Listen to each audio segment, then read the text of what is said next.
যেসব বিষয়ে রাজনৈতিক দলগুলোর ঐক্যমত্য হয়নি বা নোট অব ডিসেন্ট আছে সেসব বিষয়ে জুলাই সনদে অন্তর্ভুক্ত না করার পক্ষে মত দিয়েছেন নির্বাচন ও রাজনৈতিক বিশ্লেষক জেসমিন টুলি। এটিএন বাংলাকে দেয়া একান্ত সাক্ষাৎকারে তিনি বলেন, ঐকমত্য না হওয়া বিষয়গুলো আলাদাভাবে গণভোটে দেয়া যেতে পারে। খরচ কমাতে জাতীয় নির্বাচনের দিন একই সাথে গণভোট দেয়া উচিত বলে মনে করেন তিনি।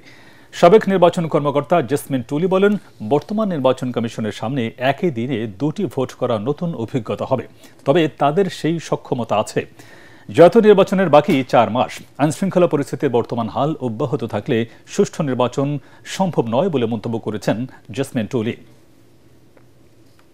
এখন পর্যন্ত যেটা মনে হচ্ছে যে একই দিনে ফেব্রুয়ারি মাসে যখন জাতীয় সংসদ নির্বাচন হবে সেই দিনই গণভোটের আয়োজন করতে চায়। এটাতে একটা ভালো দিক আছে যে আমাদের বিশাল অঙ্কের পয়সাটা এখানে বেঁচে যায়। বুথ সংখ্যা যা আছে তার চাইতে সামান্য কিছু বুথ বাড়াতে হবে, কিছু ম্যান পাওয়ার বাড়াতে হবে এবং প্ল্যানিংটা করতে হবে, কারণ সময়টা খুব কম।